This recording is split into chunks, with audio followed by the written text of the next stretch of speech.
Welcome back to the Verdict Zone. Tonight, we're not revisiting a past case. This isn't a follow-up. This is a final testimony. In our last episode, we wrestled with the complex entanglement of infidelity and illness. It was a story that pulled us in many different directions, leaving us to question the limits of empathy and forgiveness. But today, we're shifting our focus. We are going to hear directly from the heart of the one who is betrayed.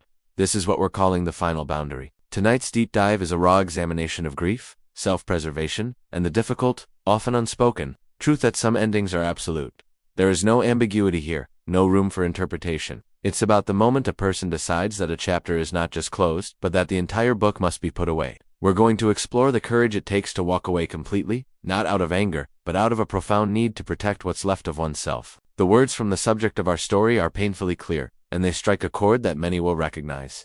He says, "I don't really want to be a friend either. All I feel is hurt." In this single sentence, he articulates a pain that countless people feel but often feel they cannot voice. It's the pain that comes from the complete and total dissolution of a shared future. It's the recognition that the person you built your world with is no longer there, replaced by someone who made a choice that shattered that world. His love, as he describes it, wasn't conditional. It wasn't something that wavered or faltered. It was a constant, but it was obliterated. It was destroyed by a conscious choice his partner made. Her current suffering, her illness, while undeniably tragic, exists in a separate reality from the one she willfully dismantled. It does not erase the act of betrayal. It does not rewind time to a point before the trust was broken. He makes a clear distinction. One reality is about her health crisis, and the other is about the death of their relationship. And for him, those two realities can no longer intersect. He goes on to say, "She still chose." This is the core of his testimony.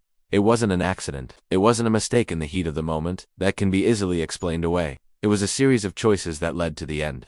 He pinpoints the exact moment his perception shifted forever, saying, "It was the last time I saw her as the woman I loved." That's a powerful and final statement. It's the moment the image of his partner, the one he held in his heart, was irrevocably broken, and from that moment forward, his path became clear. He concludes with a simple yet profound declaration: "I just don't want to be in her life anymore." For the next 15 minutes, we're going to sit with this difficult clarity. We won't shy away from the discomfort. We will analyze the concept of emotional closure, not as a vague, feel-good term, but as a necessary health measure. It's a form of emotional triage where you have to stop the bleeding to save your own life.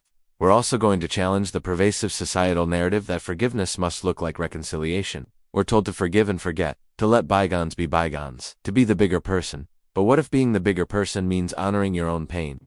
What if it means admitting that some wounds are too deep to simply patch up and pretend they aren't there? His wish for her recovery and her future happiness is not a contradiction to his decision to leave. In fact, it is the ultimate form of letting go. It's a release that is free from bitterness, free from a desire for revenge, but it is also, crucially, free from obligation. He can wish her well from a distance, a vast distance, without having to be a part of her journey. This is a form of peace that is rarely discussed, the peace of a clean break. To help us understand the psychology behind this, we spoke with Dr. Alicia Reed, a grief counselor who specializes in a concept known as ambiguous loss.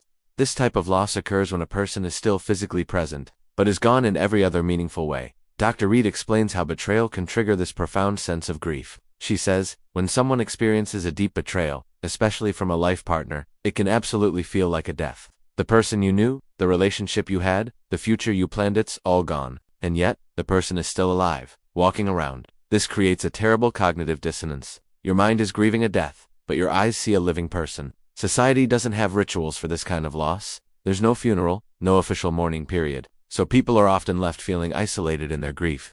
Honoring that feeling, acknowledging that the person you loved has died in your perception, is not only valid, it's a critical step toward healing. It's giving yourself permission to mourn what was lost, fully and completely. Dr. Reed further explains why forcing a connection where none exists can be more damaging than a clean severance. Think of it like a broken bone that hasn't been set properly. If you keep trying to walk on it, you're not allowing it to heal. You're just causing more damage, more pain, and potentially creating a permanent limp. Forcing friendship or a support role after a devastating betrayal is similar. You're trying to build something new on a shattered foundation.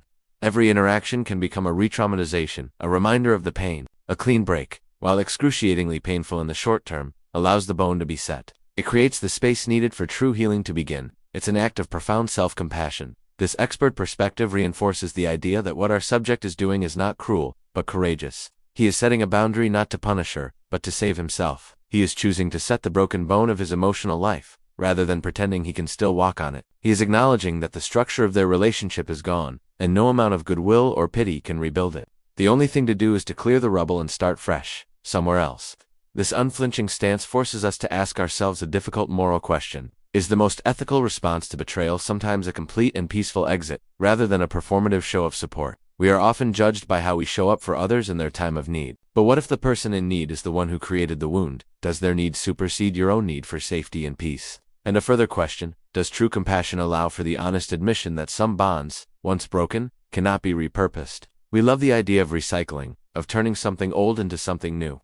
We apply this to relationships, hoping a failed marriage can become a beautiful friendship. But some things, when they break, are simply broken. Is it more compassionate to acknowledge that truth, or to pretend otherwise, creating a fragile and dishonest new dynamic? Is honesty, even when it's brutal, a higher form of compassion than a comforting lie?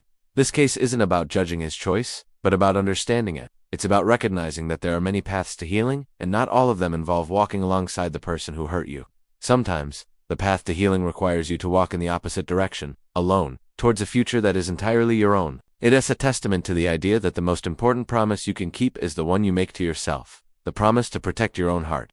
Understanding the courage in endings is just as important as understanding the excitement of beginnings. We celebrate new love, new ventures, new chapters, but the wisdom gained from knowing when and how to close a chapter is just as vital. If you value emotional honesty and the hard work of self-reclamation, if these difficult conversations resonate with you, then you need to be here. Subscribe and hit the notification bell for the verdict zone. We don't offer easy answers. We give voice to the difficult truths that define our lives. We believe in the power of boundaries and the courage it takes to set them. Find the courage to set your own boundaries. Subscribe now.